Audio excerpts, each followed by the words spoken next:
오늘 정광훈 목사님이 발표하는 내용은 굉장히 중요한 내용인 만큼 사실 정광훈 말씀의 요지는 빼고 말씀의 맥락 중에 빠진 몇 가지 부분만 가지고 계속 좀 왜곡하는 부분이 있어서 오늘은 정광훈 목사님의 입장문을 제가 먼저 낭독을 하고 정광훈 목사님께서 부연 설명하는 그런 방식으로 하겠습니다.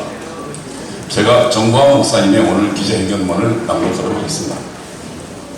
국민의힘 당원가입운동 공천권 폐지 후보자 경선을 요구합니다. 정광훈 목사입니다. 저는 오늘 하나님과 대한민국에 충성하는 한 시민으로서 국민 여러분들께 절체절명의 위기에 빠진 자유민주주의 체제를 구해내고 여세를 몰아 자유통일로 직진 대한민국 헌법 제1조가 약속한 대로 한반도 전역에 민주공화국 건설을 완성하는 방도에 대해서 설명드리고자 합니다. 저를 두고 목사가 왜 정치를 하느냐, 왜 국민의힘 당원운동 가입운동을 하느냐, 심지어 제가 추천하여 가입시킨 당원들을 색출하자는 이야기까지 나오고 있다는 사실을 잘 알고 있습니다. 그런 분들에게 되묻고 싶습니다. 오죽하면 목사가 나섰겠습니까? 하나님의 종 이승만 대통령이 기독교 정신으로 세우고 박정희 대통령이 발전시킨 이 나라가 소수의 공산주의자들과 그들에 의하여 선동된 상당수 국민들의 잘못된 판단에 의하여 공산화 길로 접어들었는데 이를 지켜보고 있는 종교인들이 나는 정치를 하지 않는다 하면서 국외기관 행동을 하지 않는다면 그것은 김일성 세력을 위한 봉사가 아닙니까? 맞습니다. 제가 그렇게 살았다면 저는 욕쟁이 목사라고 비판받을 일도 없고 감옥에 3번 갈 일도 없었을 것입니다. 제가 욕을 한 것은 사실입니다만 문재인을 포함한 김일성 세력에 대해서만 욕을 했습니다. 맞습니다. 여러분, 악당과 반역자들에게 대하여 하는 욕이 거슬리십니까? 트루먼 대통령은 1950년 6월 25일 남침 소식이 접하자 딘 애치선 국무장관에게 우리는 저 새끼들을 반드시 막아야 한다라고 욕을 하면서 미군 파병을 결단했습니다. 그는 기자회견에서도 남침을 맞았다는 승격 사건이라고 규정 유엔군 출동을 지시했습니다. 트루먼의 파병 결단은 이승만 대통령이 무초 대사에게 우리는 남녀 도수가 다 나와서 몽둥이와 돌멩이를 들고서 싸우겠다고 말하는 데 대한 응답이었습니다. 트루먼 대통령이 문재인처럼 얌전하게 나는 남쪽 대통령, 김정은은 국무위원장, 6.25는 내전이라고 했다면 저나 여러분들은 지금 김정은 치하에서 살고 있었을 것입니다. 제가 국민의힘 당원 가입운동을 했다고 욕합니다. 대한민국 헌법은 정당이 국민의 의사를 받들도록 명령했는데 그 명령을 따랐다고 저를 비방하는 이들이 보수를 자처하고 있으니 제가 나설 수밖에 없었습니다. 지금 한반도의 대결구도는 민족사회의 정통성과 삶의 양식을 놓고 싸우는 타협이 절대로 불가능한 총체적 권력투쟁이며 줄이면 민족 반역의 김일성 세력과 대한민국의 대결이고 문재인과 이재명이 이끄는 더불어민주당은 김일성 세력 편에 서 있다는 것은 객관적 사실입니다. 맞습니다. 문재인은 김일성주의자 신영복을 사상가로 존경한다고 했고 더불어민주당의 더불어는 그 신영복의 장명이라 자랑했습니다. 그가 김일성 세력과 싸움에 있어서 국군과 함께 2대 안보기구를 구성하는 국가정보원의 정신을 담는 원론을 신영복 글씨체로 돌에 새겨 그 앞에 박지원과 함께 사진을 찍어 공개한 것은 김정은에 대한 충성 맹세고 국정원을 김정은 하수기관으로 만들겠다는 다짐 아니었습니까? 맞습니다. 이래도 저희의 욕설이 나오지 않는다면 저는 공의로우신 하나님의 종 그리고 대한민국 국민의 자격이 없습니다. 중과 부족의 형체를 무릅쓰고 광화문에서 매일매일 김일성 세력과 싸우다 보니 그래도 현실적으로 선택할 수밖에 없는 유일한 정치 세력은 국민의힘 뿐임을 새삼 절감하게 되었습니다. 국군은 헌법 제5조부터 국가안보의 신성한 의무를 위임받았으나 정치적 중립을 유지한다면서 스스로 손발을 묶은 정도가 아니라 문재인 정권 때는 국군 지도부가 사실상 문재인을 따라 김정은에게 충성한 것 아닌가 의심될 정도의 행동을 하여 국민과 국군을 배신하였습니다. 맞습니다. 우리는 대한민국이 항복하지도 않았는데 수도권 상공에 비행 금지 구역을 설정한 남북 군사 합의서에 서명한 자를 아직도 처단하지 못하고 있습니다. 국군 다음으로 잘 조직된 민노총의 조직국장이 오상 비행장이 사진을 찍어 북한으로 보내는 간첩 활동을 하고 홈페이지에 북한 노동당 상하 조직에 선동문을 실어 놓아도 말 한마디 하지 못했던 국민 여러분, 그래서 제가 목사가 나서지 않을 수 없었던 것입니다. 간첩을 보며 화를 내지 않고 친구처럼 대하고 북한이 핵미사일 실험을 해도 불꽃놀이처럼 구경하는데 여러분이 저를 어떻게 만들었습니까? 제가 총을 든 것도 화염병 든 것도 아닌데 저를 미워하는 분들, 노예는 주인이 아니라 용감한 사람을 싫어한다는 말이 생각납니다. 맞습니다. 국민의힘이 비록 실수를 많이 저질렀지만 윤석열 대통령을 만들어내어 공산화 흐름에 제동을 건 것은 높이 평가하여야 하며 대안이 없는 존재라는 것도 인정합니다. 그러나 윤석열 정부는 또다시 위기에 몰렸습니다. 한국갤럽의 지난 주말 여론조사를 보면 윤 대통령 지지율이 27%로서 박근혜 대통령의 탄핵 사태의 직전과 같아졌습니다. 이대로 가면 내년 총선에서 이재명의 민주당이 또 과반수 의석을 차지할 가능성이 높고 그 후의 사태는 총선 없는 내전적 구도가 피 흘리는 내전적 상황으로 악화되고 여기에 핵무장한 김정은과 중국이 개입한다면 제2차 세계대전의 전초전이기로 했던 스페인 내란의 재판이 될지도 모릅니다. 윤석열 정부가 안보 위기 분야 노조의 불법에 대하여 잘한 말이 많은데도 어떻게 국민평가가 이렇게 싼 이유는 한미동맹에 너무 의존하여 자주국방 의지가 약해지고 자익선동에 잘 넘어가는 등 국민의 분별력에 문제가 있다고 판단되지만 윤석열 대통령의 정치력과 정부 여당의 홍보 기능에도 부족함이 있을 것이고 무엇보다도 김일성 세력을 상대로 한 싸움을 포기한 데 원인이 있을 것입니다. 맞습니다. 남북한의 김일성 세력은 핵미사일과 선전선동기구로 무장하고 전쟁을 하듯이 대한민국 세력을 공격하는데 유일한 체제수호 정당인 국민이 이념 무장과 대중 조직이 되지 않아 여의도 정당으로 고립되니 광화문을 무대로 벌어지는 체제 전투에서 매일 지고 있는 맞습니다. 보다 못한 제가 나서서 2019년도 10월 3일에 조직한 문재인 정권 규탄 집회에는 실시간 휴대전화 추적으로 약 50만 명의 애국 시민이 참석했고 그것이 작년 3월 9일 정권 교체의 원동력이 되었다고 믿습니다. 이러한 국민 동원력이 상시적으로 가동되려면 국민이 이념무장, 대중조직화, 애국전시화 되어야 하고 그래야 김일성 세력과 싸울 수 있다고 판단한 저는 국민의힘 전당대회에 즈음하여 당원 가입 운동을 했습니다. 이게 제라면 공산주의가 싸우는 것도 김일성 세력에 방해하는 것도 헌법에 충성하는 행위도 죄일 것입니다. 맞습니다. 저는 오늘 이 자리에서 위기에 빠진 자유민주주의의 수호의 방도를 제시하려고 합니다. 전 국민적 국민의힘 당원가입 운동과 공정권 폐지 및 당원 중심의 후보 경선이 그것입니다. 이는 대한민국 헌법의 정당 민주주의 원칙에 부합하고 국민의힘이 당명으로 하는 전 국민의 힘을 동원하는 방법이며 내년 총선을 넘어 영구적으로 김일성 세력의 반역을 진압하는 유일한 길이라고 확신하기에 이르렀습니다. 맞습니다. 중도층과 젊은이들이 국민의힘을 멀리하게 하는 가장 큰 요인은 국민의힘이 보여준 공천을 둘러싼 분열상과 이를 위한 줄 세우기였습니다. 이제 공천권이란 법에도 없는 비민주적 특권을 없애버려야 합니다. 공천권 싸움이 없어져야 국민의힘은 더 큰 싸움, 즉 자유를 지키는 싸움에 전력 투구할 수 있을 것입니다.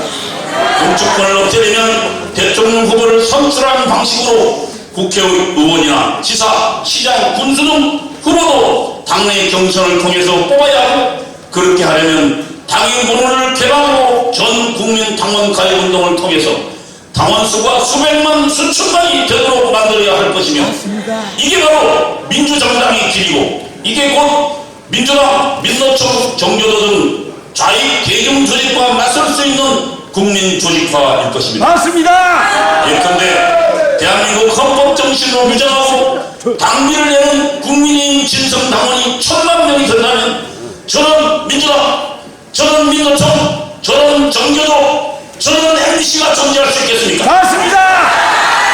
전 국민 당원 가입도 공천권 폐지, 당원 중심의 후보 경선 무엇보다도 헌법과 법률의 명령이 필요합니다. 맞습니다. 대한민국 헌법 제8조 정당은 그 목적, 조직과 활동이 민주적이어야 하며 국민의 정치적 의사 형성에 참여하는데 필요한 조직을 가져야 한다. 4. 정당의 목적이나 활동이 민주적 기본 절차에 위배될 때는 정부는 헌법재판소의 그 해산을 제소할 수 있고 정당은 헌법재판소의 심판에 의하여 해산하게 된다. 이에 따라 공직선거법 제47조는 정당이 소속 당원을 후보자로 추천하는 데는 민주적인 절차를 따라야 한다고 했고 이 법 제6장 2조에는 정당 후보자 추천을 위해 당내 경선이라는 세부적 규정을 두어 경선을 권장하고 있습니다. 경선 관리를 선거관리위원회에 위탁할 수도 있게 하였습니다. 이런 법의 시기에 비추어 여야가 국민들의 참여 없이 소수의 당권파가 공천권을 전행하는 것은 헌법 위반이고 정당 해산 사유가 될 것입니다. 박근혜 대통령이 탄핵된 것은 2016년 4월 총선을 앞둔 새누리당의 공천 파동이었고 국민이 내년 4월 총선을 앞두고 그런 일을 다시 벌인다면 윤석열 대통령도 위태로워질 것입니다. 국민이 당원 가입운동은 불평만 하면서 행동할 수 없어 답답한 국민들에게 희망을 주는 전략입니다. 보통 사람들은 개인 차원에서 용감할 수 없고 조직에 속해야 행동하게 됩니다. 해방 직후 이승만 박사가 잘 조직되고 악착 같은 공산당 세력을 누르고 자유민주주의 체제의 대한민국을 세울 수 있었던 것은 자유의 가치를 쉽게 설명하면서 국민의 선한 마음을 조직할 수 있었기 때문입니다. 이승만 대통령은 북한 공산군이 물밀듯 내려오는 1950년 7월 19일 미국 트루먼 대통령에게 보낸 편지에서 북한 사람들은 남한 사람과 차이가 없습니다. 외부 세력이 훈련시키고 조정하는 소수의 공산주의자들을 제외한 모든 한국인들은 그들의 조국에 충성합니다. 이 전쟁은 남과 북의 대결이 아닙니다. 이 전쟁은 우리나라의 반을 어쩌다 점거하게 된 소수의 공산주의자들과 압도적 다수의 한국 시민들, 그들이 어디에 살든 사이의 대결입니다 라고 썼습니다. 한반도의 대결구도를 민족적 반역자 김정은 대 대한민국 세력으로 인식한 바탕에서 대한민국 세력을 조직화하는 길은 국민의힘을 구국의 전투 조직으로 강화하는 것이고 그 방법은 국민의 의사가 민주적으로 반영되는 정당으로 국민의힘을 개혁하는 길일 뿐이라고 생각합니다. 맞습니다.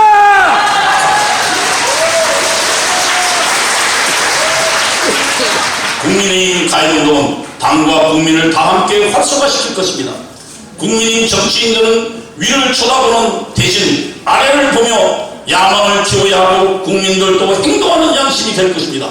저는 남녀노소와 지역을 초월한 모든 국민들, 특히 공산주의와 불구대전의 원수일 수밖에 없는 기독교, 불교도, 천주교도 등 모든 종교인들은 경쟁적으로 국민의힘 당원 가입운동에 참여할 것을 호소합니다. 맞습니다. 국민의힘 지도부의 응답을 기다리면서 지금까지 정당 민주화를 요구했던 모든 분들과 연대하고 싶습니다.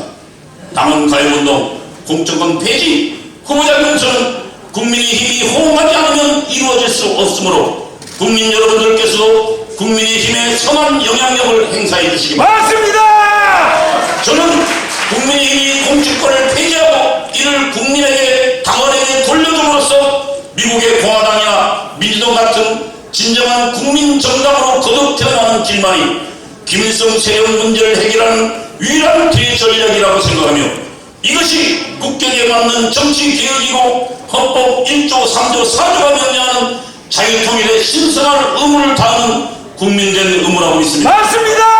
오늘 저의 이 제안을 한국의 오피니언 리더들이 진지하게 검토해 주실 것을 호소드립니다. 저는 저는 이를 위하여 하나님의 종 이승만 정신의 계승자 그리고 한 국민으로서의 의무를 다하여 봉사할 것을 다짐합니다. 경청해 주셔서 감사합니다.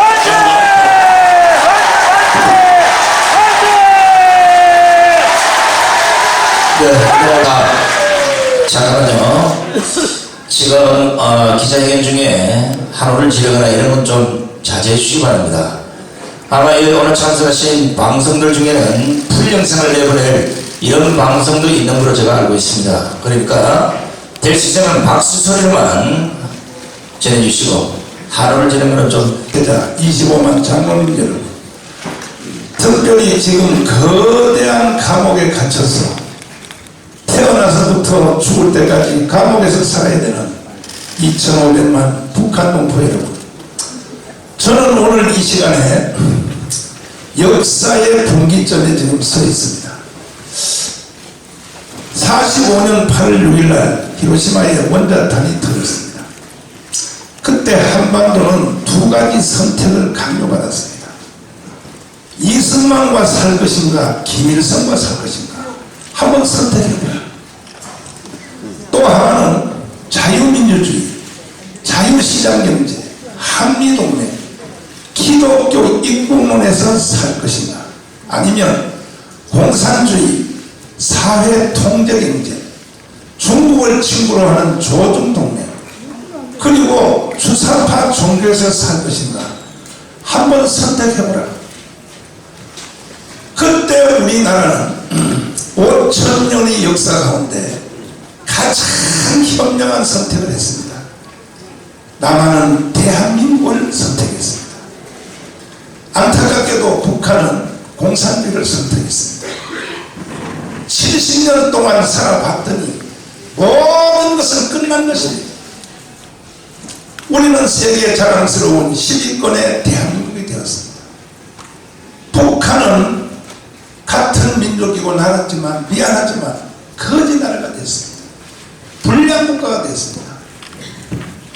이와 같은 것이 역사적으로 분명히 나타났음에도 불구하고 이 대한민국의 주사파 세력과 아직까지도 남아있는 남로당의 찌꺼기들이 연합하여 문재인 대통령은 제주도의 4.3 사건에 가서 이렇게 선전포고를 한 것입니다.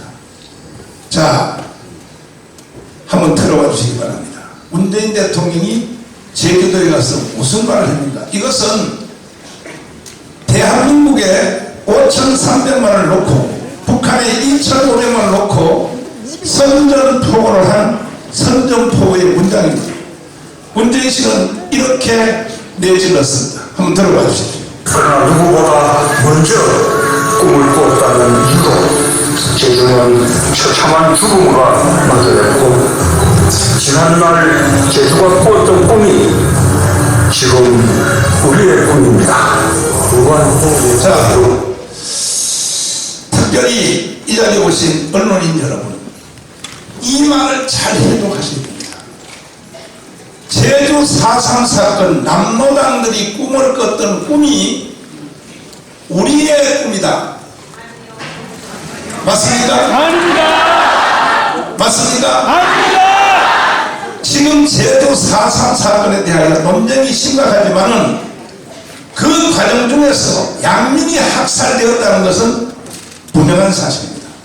그러나 그와 같이 동기가 일어난 것은 김대중 대통령도 반드시 선포하기를 이것은 공산주의자들의 무장폭동이라고 김대중 대통령도 그렇게 말했습니다. 그러나 그 중에서 죄 없는 양민들이 학살된 것은 국가가 보상해야죠. 누가 그걸 뭐라고 합니까? 그러나 문재인은 아예 본의 자체를 뒤집어서 우리 한민족 7천만 해외 동포 850만 전체를 향하여 반역의 선언한 것이 뭐냐? 제주도 무장폭동이 일어난 남로당의 그 정신이 우리의 꿈이라고 했습니다. 우리의 꿈. 그러면 남로당의 꿈이 우리의 꿈이라면 대한민국은 다 북한 같은 나라로 가야 된다 하는 선전포고가 문재인의 선전포고입니다. 기자 여러분, 언제 시간 되시면 시간 관계없이 저하고 한번 토론해 보실래요? 도대체 이 말이 무슨 말입니까? 그럼에도 불구하고 지금 대한민국은 이러한 반역, 국가 반역자의 선전포고를 듣고도 국민들이 가만히 있고 이것들에 대해서 정리를 해야 될 주력 정당인 더불어민주당, 이건 주사파 정당이 되어서 대한민국을 해체하고 북한으로 가려고 연방내 통일을 주장하고 있고,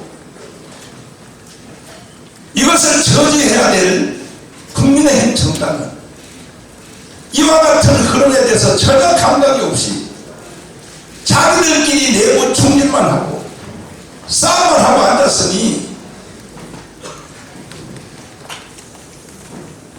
내가 볼 때는 이 대한민국은 희망이 없게 됩니다. 겨우 자유우파 국민들과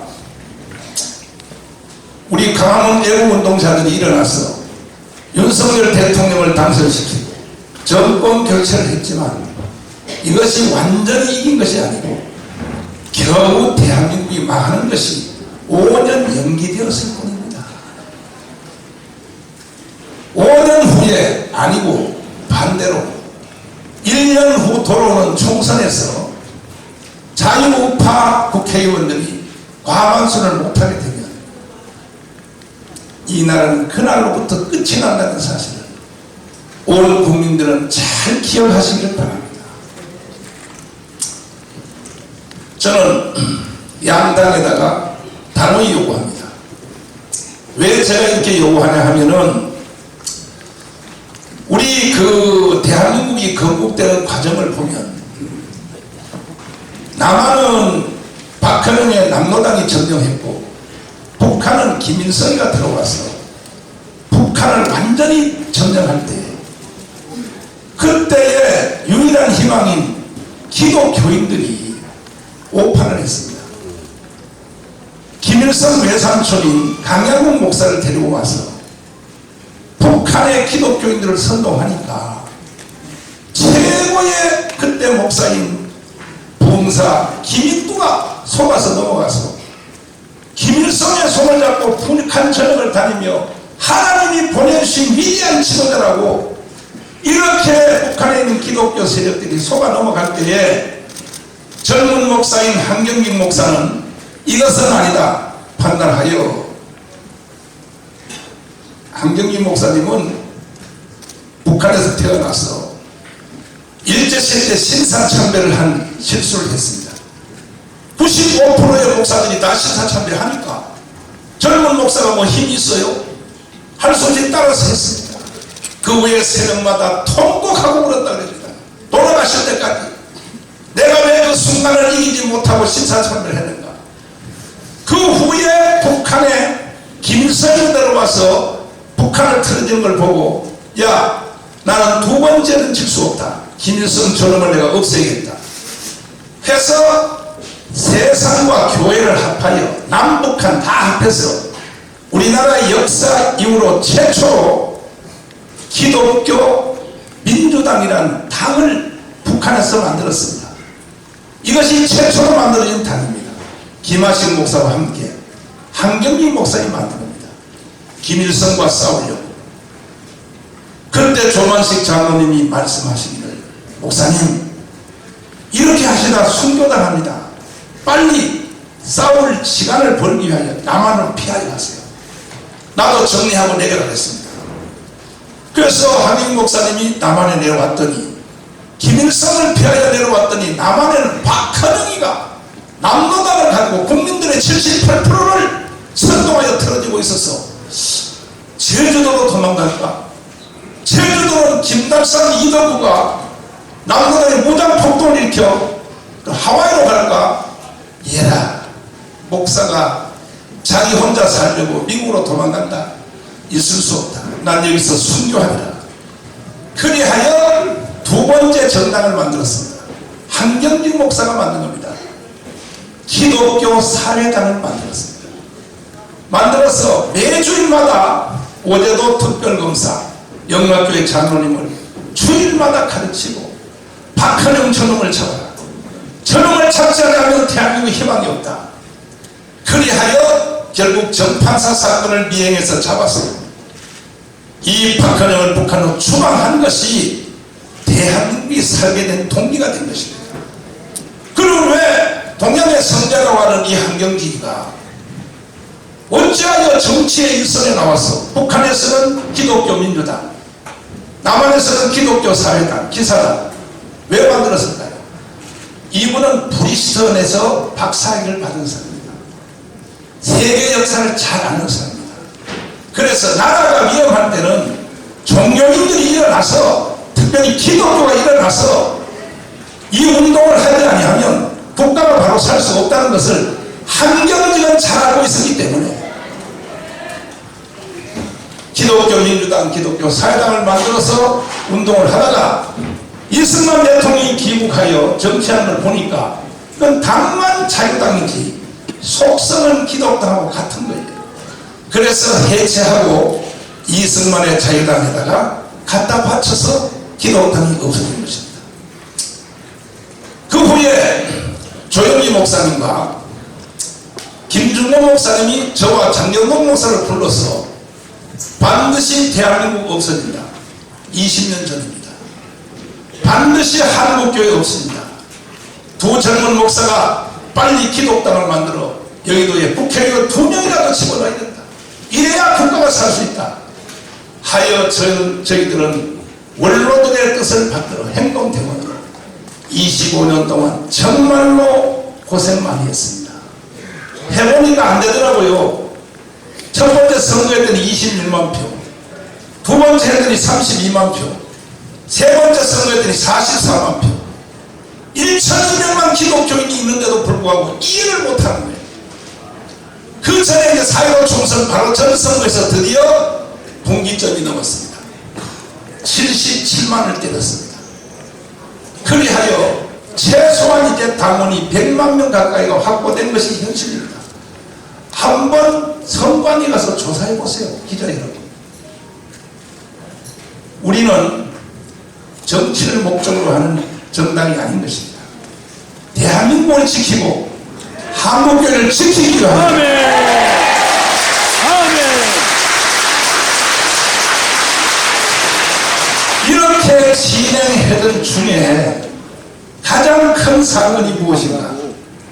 지난 정권에서 대한민국을 종전협정, 평화협정, 그리고 주한미군 철수, 그리고 연방제 통일, 전쟁 없이 통일하자 이 문재인 세력이 국민들을 사기를 쳐서 진행했던 이것에 대하여 강력하게 대응하여 우리는 비가 오나 눈이 오나 강원에서 모여서 하늘의 하나님께 부르짖고, 여기 또 응천 스님을 비롯하여 불교 세력과 천주교 세력이 함께 연합해서 5년 동안 투쟁을 해서 우리가 드디어 대한민국을 다시 살려내고 윤석열 대통령을 대통령 만들어서 정권 교체를 이룩한 것이 그동안 우리가 해온 모든 일에 가장 큰 일이 이루어진 것입니다.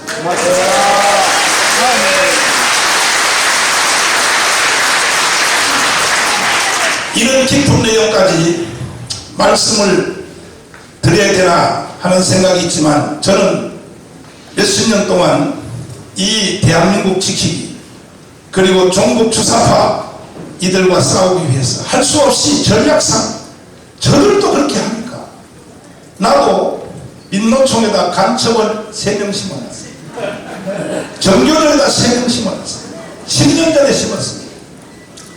그리고 또 이 더불어민주당 보좌관들 중에 2명을 우리가 간첩을 심어놨습니다. 왜? 저들이 대한민국을 해체하고 북한으로 넘기려고 하기 때문에. 작년 9월달에 저한테 보고서가 왔는데 잘 기억해 보십시오. 특별히 언론인 여러분 기억해 보십시오. 뭐라고 하느냐? 저쪽은 보면요, 주일학교 애들부터 정치인까지 전체가 한 몸으로 되어 있습니다. 자유우파는요, 각자가 다 갈라져 있습니다. 그래서 그때 보고서 오기를, 자, 돌아오는 대선에서 이재명이가 대통령이 당선되면 6개월 안에 연방제로 간다. 이걸 결의한 것입니다. 한번 언론 여러분 취재 한번 해보십시오. 만약에 윤석열이가 대통령이 되면 박근혜처럼 다시 탄핵시킨다. 1년 안에. 이 전략이 9월 달에 완성된 것입니다. 그리고 예행연설에 들어갔습니다. 그 표가 뭐냐? 체제 대전환입니다. 들어보셨죠? 노동단체가 노동의 임금, 노동시간, 복지시설, 그걸 가지고 촛불 시위를 하든지 강원에 와서 난동을 부르든지 누가 뭐라고 하겠습니까? 그러나 노동단체, 정교조, 또 좌파 시민단체, 이들의 세력이 체제를 대전환하겠다. 더불어민주당 국회의원들이요, 체제를 대전환하겠다. 이걸 공개 선언하고 예행연설에 들어갔습니다. 작년 9월달부터. 그럼 체제를 어떻게 전환하겠다는 것이냐? 무슨 체제에서 무슨 체제로 바꾸자는 얘기냐? 이건 해석할 필요가 없지요. 자유민주 체제를 해체하고 북한 체제로 가자고 하는 선언인 것입니다. 토요일마다 오늘까지 계속하여 그 집회를 계속하고 있습니다. 체제 대전환. 이런 것을 문재인은 저쪽의 최고의 두려움으로서 남로당의 꿈이 우리의 꿈이다. 이렇게 선전포고를 하고, 민노총은 체제 대전환이라고 하는 이러한 선전포고를 함에도 불구하고 국민들의 절반이 속아서 도대체가 무슨 일이라는지 모르고 있다면 이 대한민국은 절대로 올라가지 못하고 길어봤자 5년 아니면 1년 후에 총선에서 져버리면 대한민국은 지구촌 역사에서 사라질 것이라고 판단하는 것이 저의 생각입니다.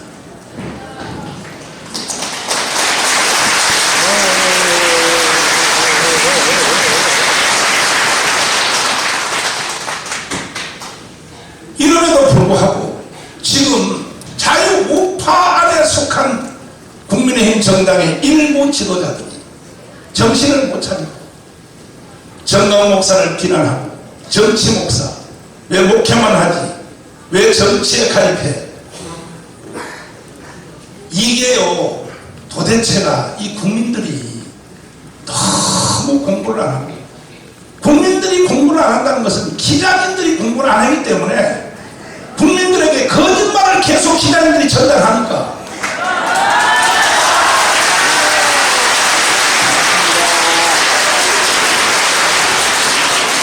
부산에서 오신 무신대 교수님 이성구 박사님은 잠깐 제가 도움을 받겠습니다. 나오십시오. 자, 고신대 교수하셨죠? 네네. 올 때는 고신척 영국에서 공부하셨죠? 네네. 자, 교회는 정치하면 안 됩니까? 교회는 이 땅의 모든 일에 관해서 하나님이 다스리시도록 관심을 가지고 기도하고 모든 영역에 하나님의 주권이 임하는 것을 가르쳐 주어야 합니다. 맞습니다. 맞습니다. 칼빈주의 아브라함 카이퍼가 어떤 사람입니까? 아브라함 카이프는 신학자이지만 바란의 수상을 지난 정치 전면에 섰던 분입니다. 칼빈주의의 대명사인 존 칼빈이 제네바 시장을 했다. 목사요 신학자도 아무리 해도 세상이 안 바뀌니까 결국 끝에 가서 제네바 시장을 한 거에 대해서 한번 설명합니다. 그는 정확한 성경적 입장에서 성경으로 로마 천주 교회를 비판하고 성경적인 교회를 세우기 위해서 힘을 썼던 사람입니다. 그리고 그는 제네바시 전체를 다스리는 의회를 구성하고 거기에서 주도권을 행사하고, 그리고는 제네바 대학을 세워서 지속적으로 나라를 성경적인 나라로 만드는 일에 인물을 키우는 그런 측면에서 교회가 모든 일에 책임을 져야 한다는 것을 몸으로 증명한 분입니다. 네. 서양 박사님 오셨나요? 잠깐 한번 보시겠습니다. 이분은 총신대에서 일생 교수를 하시다가 작년에 은퇴하셨는데, 이분이 쓴 영국에서 논문은 영국의 박물관에 보관되어 있습니다. 신학자 중에 신학자예요. 한국이 나는 세계적 신학자입니다. 짧게 한번 물어보겠습니다. 박사님, 예. 지금 정가훈 목사가 정치한다고 온 대한민국이, 그것도 자유우파 국민들까지, 더 좁혀 말하면 국민의힘 정당의 국회의원들이 저를 욕을 바가지로 하고 있거든요. 교회 정치하면 안 됩니까? 방금 전에 이성규 교수님께서 말씀하신 것처럼 우리 기독교인들, 특히 성직자인 목사들은 하나님의 명령을 따라서 온 세상을 하나님이 다스리시는 그 명령을 준행하기 위해서 땅끝까지 복음을 전파해야 됩니다. 자, 유럽 불합화 2000년의 역사가 예, 기독교 정치로 이루어졌다는 거 아시죠? 그렇습니다. 영국, 프랑스, 스페인, 지금 선진국의 대부분이, 심지어 미국까지 기독교 문화권에서 지금까지 발전해 왔습니다. 자, 유럽 교회가 타락하니까 미국으로 도망간 사람들이 청교도죠. 예, 예. 청교도가 미국 가서 불과 200년 만에 세계 최고의 국가를 건설했는데, 정치 시스템을 만들 때 보스턴에서 예, 예. 이 상원의원, 하원의원 이 제도, 또 민주당, 공화당, 이거 미국에 있는 교회가 만들어준 거 아시죠? 예, 예. 보스턴에서 성가대석에 앉은 사람이 상원의원, 평신도에 앉은 사람이 하원의원. 그리하여 미국은 아예 교회가 미국 전체의 정치 제도를 만들어줬고, 지금도 미국은 공화당, 민주당에 단임 목사를 가지고 있는 거 아시죠? 예, 예. 그리고 또 상원의원, 하원의원에게 단임 목사가 되는 거 아시죠? 예, 예. 그럼에도 불구하고 한국의 이 우파, 다시 말해서 국민의힘 정당에 더불어민주당 사람들은 당연히 모르겠지만, 이러한 국회의원들이 한국 교회가 왜 정치하냐? 예배당에 쭈그려 앉아서 기도만 해야지. 어떻게 생각하십니까? 우리 기독교는 이혼론을 부정합니다.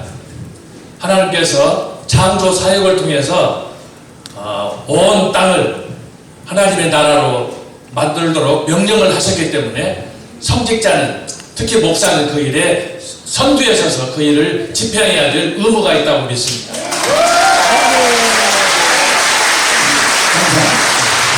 존경하는 국민들, 저는 한경직 목사님, 동양의 성자인 한경직 목사님 정신과 조용기, 김정곤 목사님의 정신과 지금도 살아계시는 최고의 원로들, 한기총의 길자연, 이용규, 지덕, 이광선, 이 어른들의 정신과 명령을 받들어 반드시 한국교회 전체가 다 일어나서 대한민국을 지켜내고, 아멘. 아멘.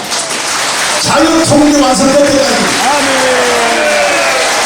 어떠한 핍박과 어떠한 조롱이 오에도 불구하고 목숨 걸고 우리는 이 일을 해낼 것입니다. 자, 민 목사님, 정말 많은 분들이 저를 고립화시키기 위하여 강화문운동한 전체도 다 정광훈 하는데, 정광훈이가 강화문에 사람들을 저렇게 불러 모을 수 있습니까? 자, 강화문에 모인 영상을 잠깐 한번, 이건 내가 미국 상원의원들에게 만나서 보여준 영상입니다. 내가 상원의원들 11명 만나서 이것을 다 보여준 사건인데, 잠깐 한번 보십시오. 존경하는 국민 여러분, 대한민국 헌법으로 자유 통일해봅시다!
우리는 승리한 것입니다.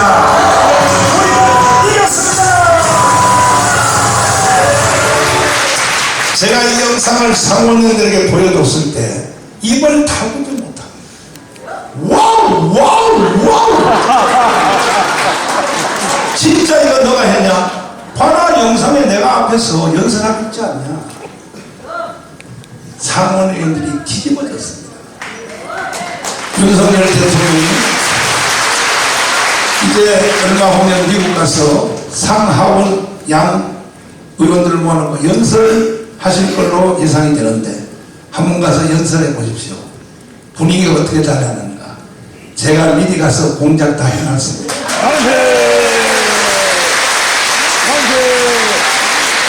그럼에도 불구하고 지금 정광훈이라고 하는 사람 하나를 딱 분리시켜서 저를 죽이려고 하는데 이건 누굽니까? 북한의 짓입니다.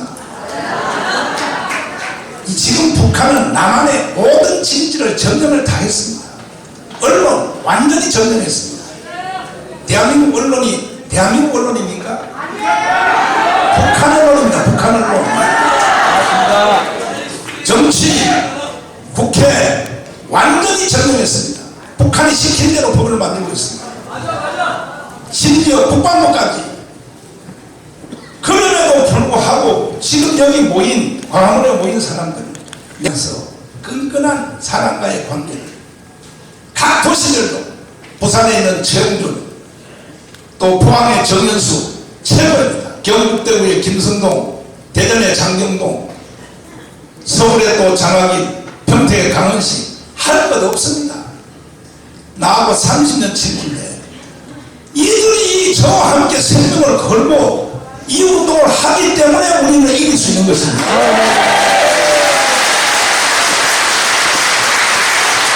누구도 장학인 목사하고 나하고 분리시켜 놓을 수 없습니다. 우리는 형제 이상의 생명 공동체입니다. 반드시 대한민국을 지켜야 될 것입니다. 우리 정광훈 목사님과 저는 41년직입니다. 41년직.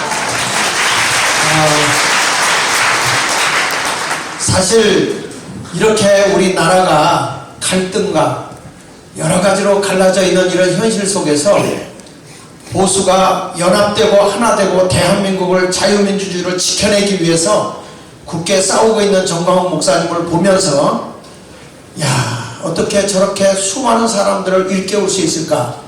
이것은 본인이 한 것이 아니라 대한민국이 이제는 하나가 될 때가 되었구나. 한 민족이 되어질 때가 되었다.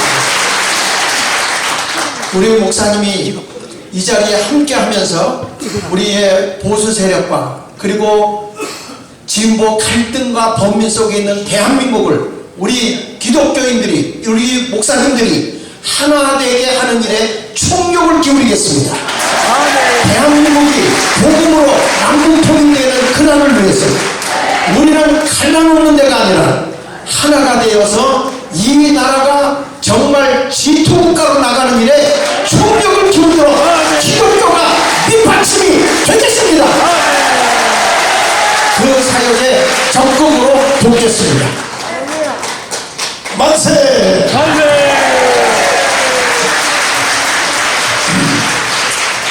자, 지나간 대통령 선거는 선거가 아니라 사기였습니다. 사기. 왜 그런가?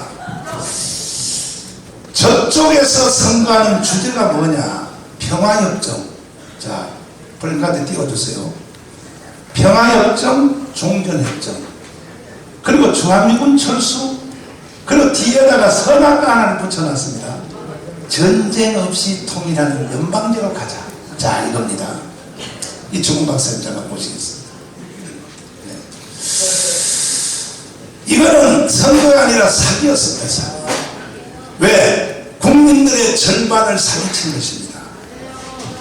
그러면 평화협정, 종전협정, 주한미군 철수, 연방제 통일로 가면 어떤 일이 생기는지 한국이 낳은 세계적인 국제정치학자 이충문 박사님을 제가 잠깐 소개합니다. 네.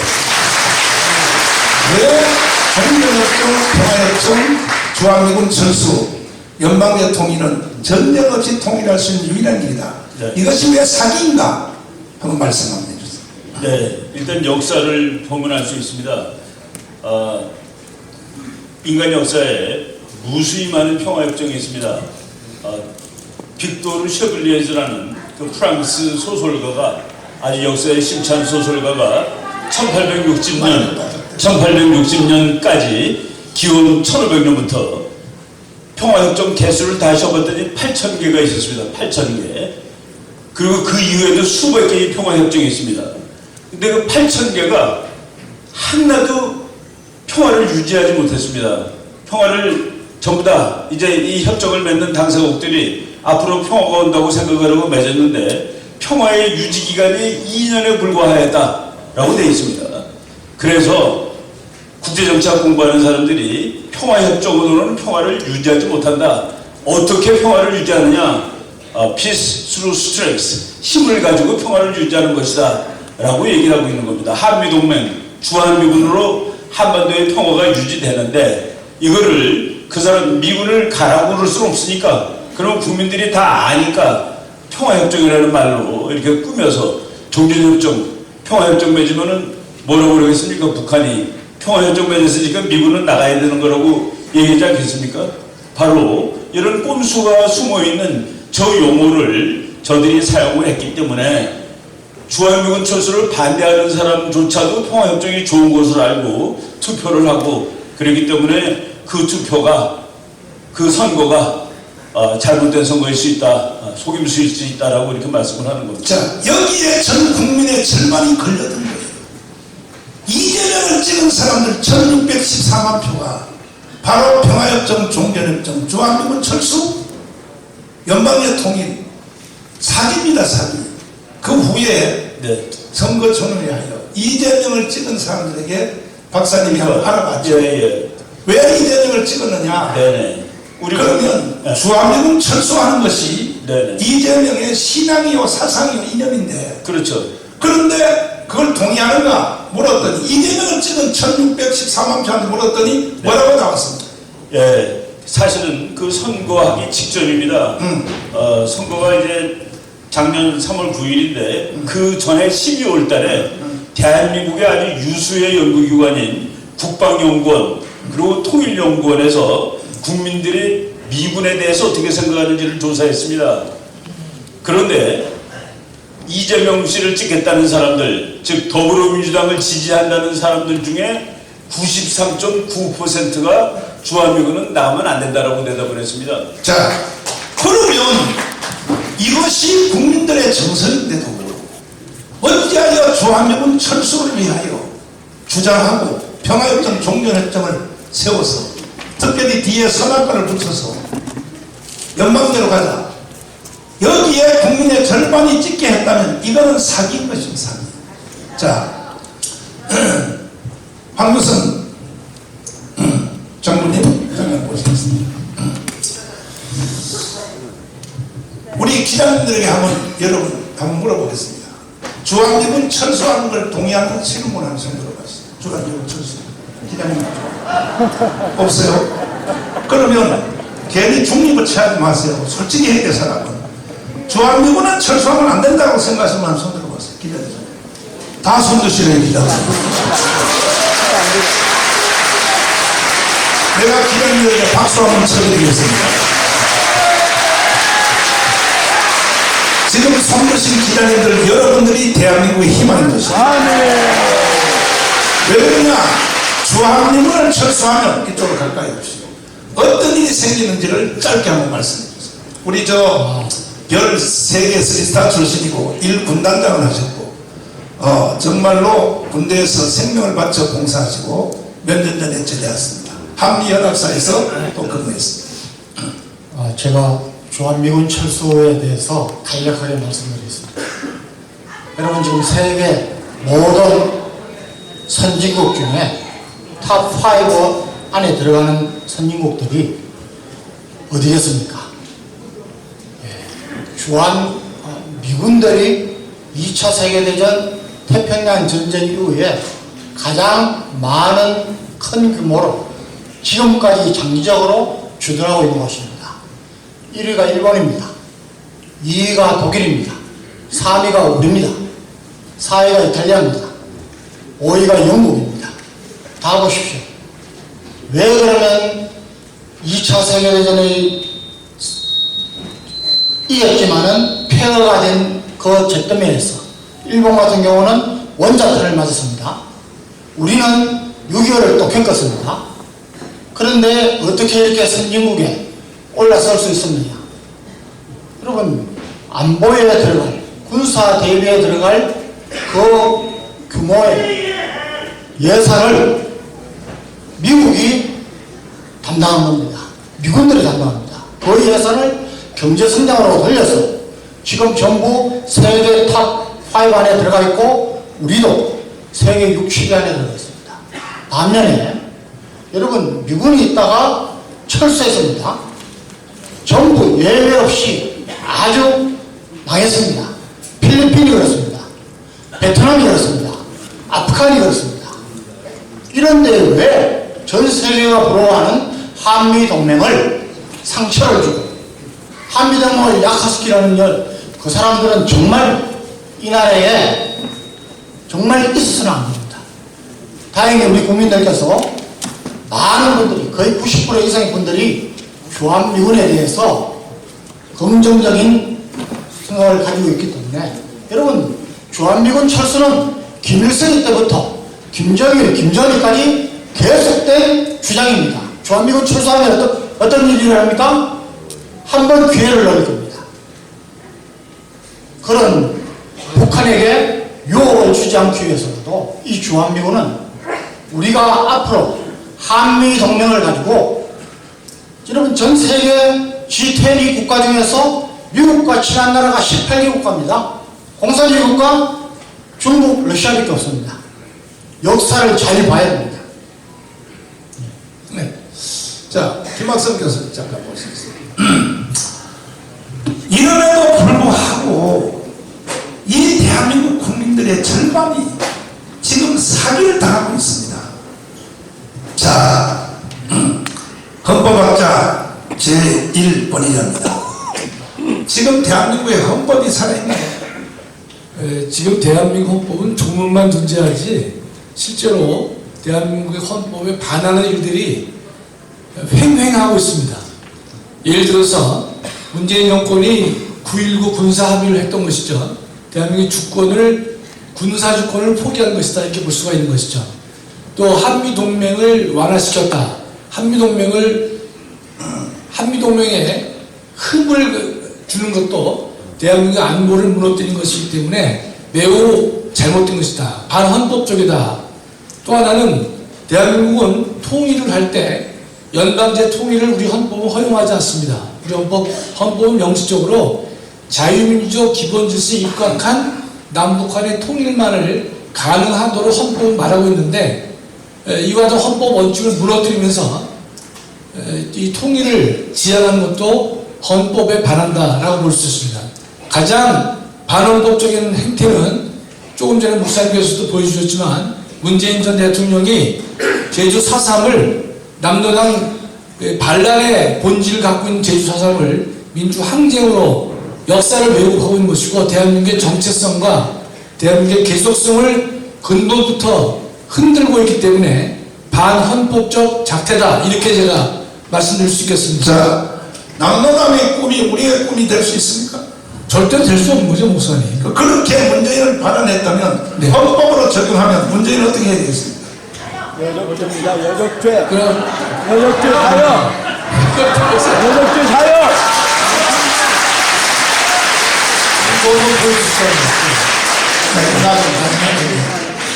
자, 이제 제가 결론을 짓겠습니다.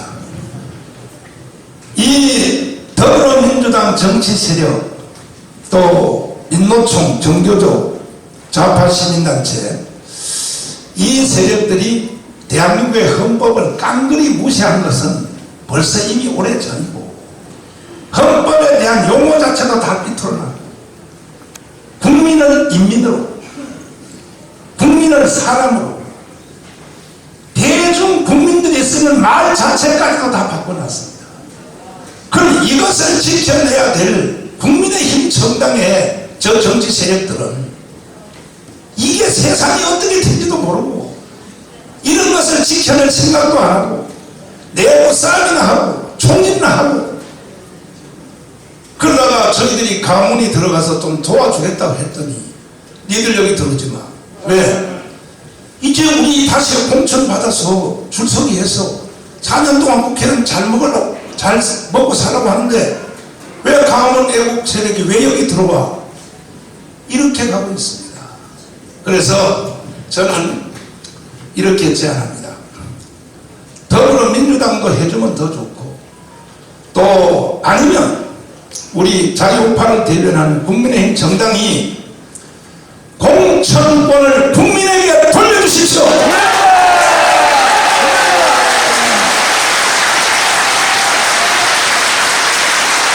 왜 정치인 몇 사람이 공천권을 가지고 또 사기치려고 절대로 저는 좌시하지 않겠습니다.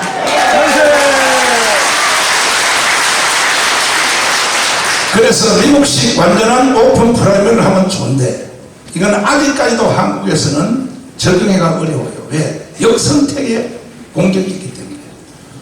그러니까 이미 벌써 하고 있는 대통령 선거, 윤석열 대통령 선거할 때, 후보자 선거할 때, 또 지난 바로 당 대표 선거할 때 김기현 대표님, 그리고 최고위원 선발할 때 했던 방식 그대로 당원 한 달에 당비 1,000원씩 내는 이들에게 공천권을 돌려주시길 바랍니다.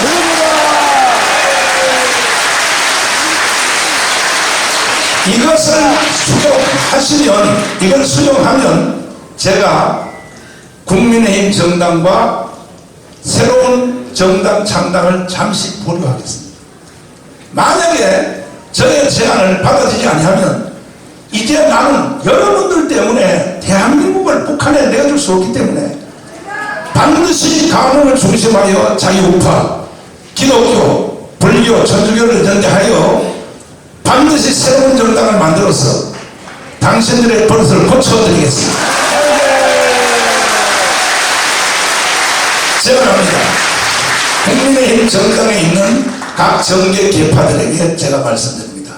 첫째, 이준석 전 당 대표님, 안철수 대표님, 그리고 친박 쪽에 있는 박근혜 세력 친박, 친이 세력에 있는 이명박 세력을 비롯하여 각 모든 진지의 사람들과 또 가문의 안보 세력 대표, 그 다음에 자유시민 대표, 여성 대표 하여 저는 사회만 볼 테니까 전체 한 자리에 모여서 우리 대국민 통합 연석회의를 한번 하기를 기대합니다.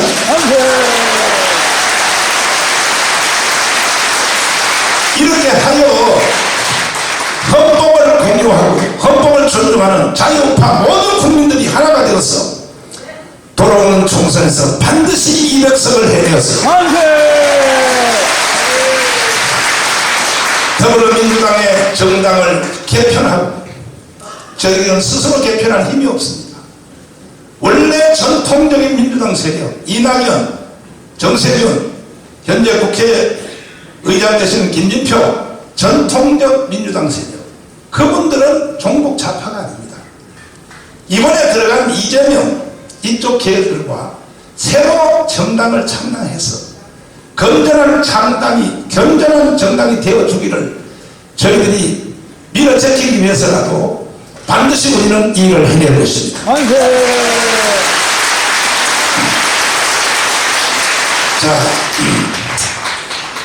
자, 그리하여 우리 은천 스님 잠깐 모시겠습니다.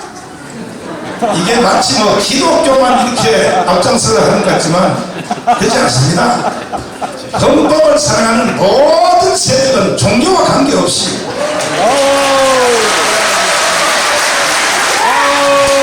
지금 자꾸 정마훈 목사 혼전을 분리, 독립, 왕따시키려고 별짓을 다 하고 있거든요. 그 불교하고 또 나하고 자꾸 싸움을 쳐야 되거든요. 스님하고 나하고 싸움 한번 하실래요? 말씀 한번 해주십시오. 문재인 정권, 좌파 정권 5년간 나라를 망하게 할 때에 문재인을 비판하고 문재인 정권을 퇴진을 요구하는 그런 분이 이 세상에 누가 있었습니까? 정광훈 목사님밖에 없었지 않습니까? 그러므로 해서 한국 교회 기독교는 반성해야 하고 불교계도 반성해야 하고 한국 천주교는 뼈저리게 반성해야 합니다.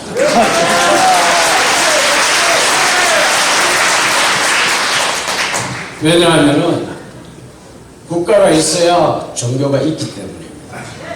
저는 스님이지만 정광훈 목사님 따라서 이렇게 나라가 위기에 처해 있을 때 불교계에서 하나도 나서지 않으니까 나라도 나서야 되겠다.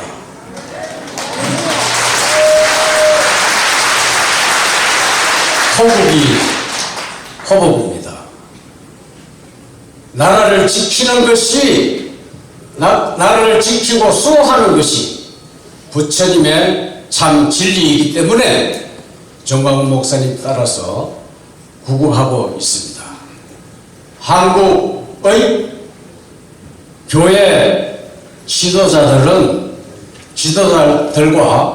불교계 지도자들 그리고 이 종교가 맞나? 천주교 지도자들은 대우 각성해야 합니다.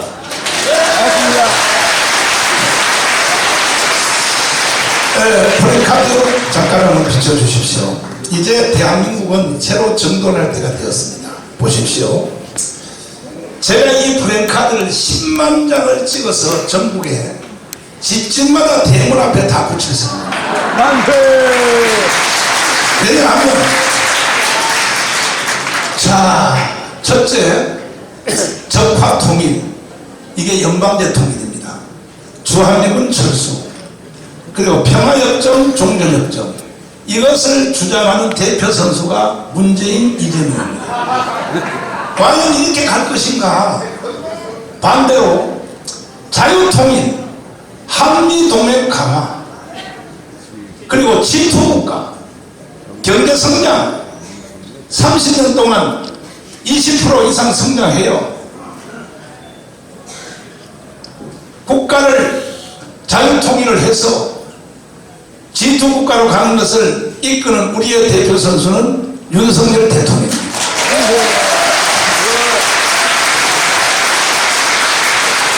이 두 가지를 놓고 1년 후에 총선에서 격돌할 것입니다. 존경하는 국민 여러분, 정신 똑바로 차리십시오.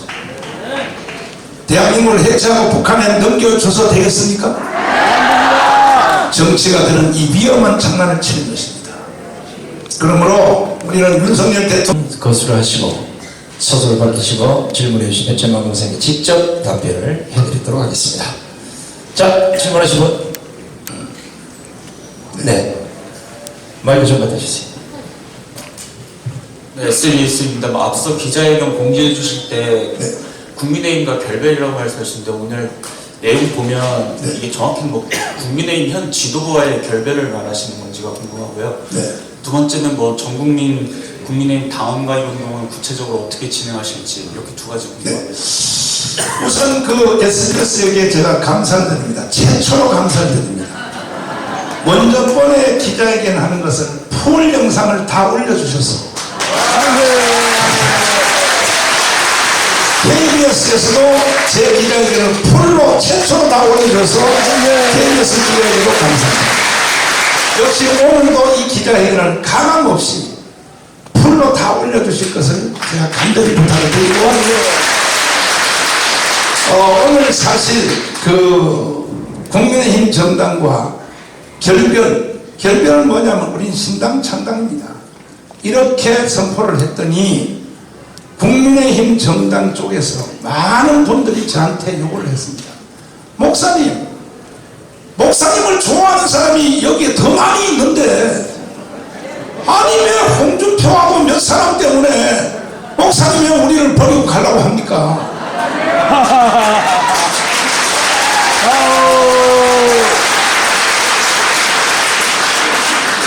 그러면 제가 물었습니다. 그러면 200석 할 자신 있어? 목사님이 도와주면 자신 있습니다. 그러면 국민의 공천권을 국민에게 돌려줘야 됩니다. 내 정당에 몇몇 사람들이 공천 줄 세우게 해가지고 자기 정치 세력과 구축해서 장난치냐 이거야. 이것도 해줄 용기가 있냐? 한번 심도 있게 자기들이 연구해서 목사님을 만나겠습니다. 그렇다면 내가 독자정당 창당을 내가 한두 줄 미루고 여러분들의 자세를 내가 보고 우리는 창당을 하든지 안 하든지 당신들의 버장머리를 내가 반드시 고쳐줘야 되기 때문에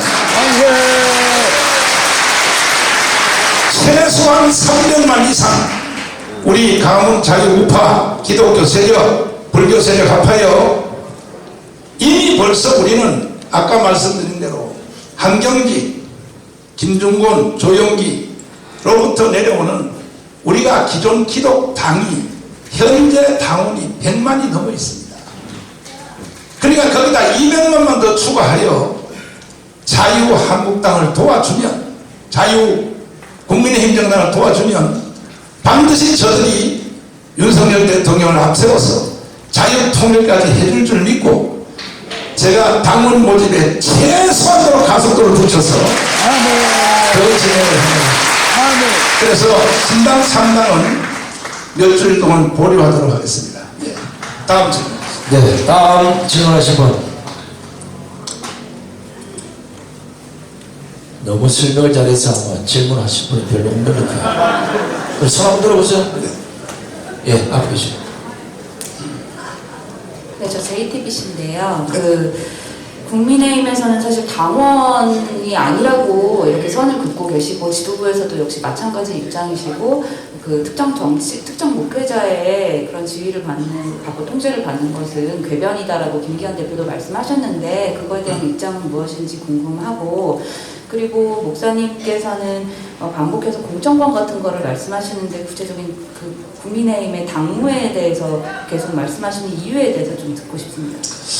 일단은 국민의힘의 당무에 대해서 제가 관여하는 것이 아니라 대한민국 정치판 전체의 구도에 대해서 제가 말하는 것입니다. 그러니까 아까 말씀드린 대로 더불어민주당도 공천권을 국민에게 돌려주세요. 안 그러면요 지금 이번에 송영길처럼 또 돈봉투 사건이 계속 일어납니다. 저게 정당입니까? 아니, 돈봉투 뿌려가지고 막 다 해서 사서 정당 운영하는 게 저게 정상이냐고요. 이러한 부작용을 없애기 위해서 공천권을 국민의힘 정당도 더불어민주당도 국민에게 돌려주라는 것입니다. 이건 당무에 관여하겠다는 얘기가 아닌 것입니다. 그리고 JTBC 기자님이 질문해서 감사드리는데 JTBC는 몇 가지 용어를 좀 수정해 주십시오. 첫째, 사랑제일교회가 알박이 하고 있다. 제발 좀 그 소리 하지 마십시오. 그 다음에 JTBC 내가 다 듣거든요. 방송을. 그 다음에 뭐냐. 청강 목사가 세상에 주민들을 협박하여 돈 500억을 착취했다. JTBC에서 그렇게 방송했죠. 그거 취소하시고. 또 하나. 내가 그래서 주민들을 위해서 1000억도 더 받아야 될 것을 500억에 계약을 했더니 이번엔 또 뭐라 그러냐. 주민들을 협박하여 500억을 뺏었다 그러고 그래서 내가 열받아서 JTBC 방송 듣고 열받아서 뭐라 그러냐. 안 해. 나 우리 교회 이 자리 계속 존치할 거야. 이거는 대한민국 헌법이 보장하는 종교시설은 존치가 제일 원칙입니다. 난 이거 하겠다 했더니 이번엔 JTBC에서 뭐라고 또 날 공격하냐. 반대로 뭐라고 하냐면 정광훈 목사가 또 자기 교회를 안 비워줘서 재개발을 방해하고 있다. 또 이렇게 말합니다. 그럼 내가 도대체 어떻게 해야 되겠습니까? JTBC도 말을 한가지로만 하십시오. 그러나 우리 질문해 주신 데서 감사를 드리고 충분한 대답이 될지 모르지만 이제 기자님들이 더 이상 저를 죽이라고 하지 마십시오. 여러분들도 모르고 있는 일을 하고 있어요. 예수님이 십자가에 못 박힐 때 뭐라고 말했습니까? 밑에서 죽이라 죽이라 예수를 십자가에 못 박으라 하니까 주여 저들이 알지 못한 일을 하고 있나이다 이렇게 말했거든요. 예수님이 그와 같이 지금 JTBC를 비롯한 SBS, KBS로 세상에 저를 1년에 거의 40분 동안 편성을 했었고 KBS는 정강훈의 사생활 탐구 하여튼요 나를 죽이는 것이 목표인데 이 출발이 어디서 왔다는 걸 알려 드릴게요. 북한입니다. 북한. 내가 북한 노동신문을 일주일에 한 번씩 국립도서관에서 다 스크랩해 오는데 북한 노동신문이 여러분들에게 뭐라고 지령을 내리는지 여러분은 그 조정 방지를 모르고 있을 거예요. 보세요. 노동신문이 나에 대해서 뭐라고 지시하는지 기가 막힙니다. 이게 노동신문입니다. 정강훈 제거, 한미동맹 파괴, 이거 말고 나를 비난하는 내용들, 정강훈 죽여 땅에다 묻어라, 정강훈을 죽여서 지옥불에 던져라, 정강훈은 한기총 대표령으로 기독교인들을 미혹의 영으로 이끌어가고 있다.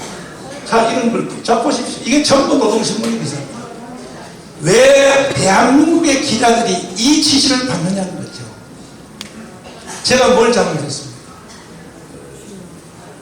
내가 대한민국에서 50년 목회하면서 대한민국을 위해서 내가 무슨 잘못했습니까? 없습니다. 뭔 잘못했기에 기자들이 나를 죽이려고 이렇게 합니다. 여러분들도 모르는 사이에 당구 쳐봤어요? 쓰리 쿠션.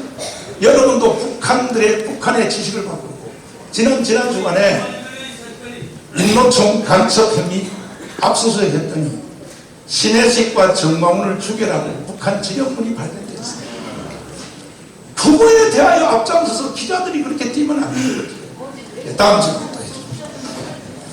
자, 이건 뭐 앞에 계신 우리 JTBC 기자님을 향해서 한 얘기는 아니고 JTBC 비롯한 여타 방송들이 개인의 신상 문제까지 거론을 하면서 악의적인 보도를 한 데 대한 그런 보도를 좀 자제했으면 좋겠다는 이런 얘기를 말씀드릴 겁니다. 자, 다른 분 안 계세요?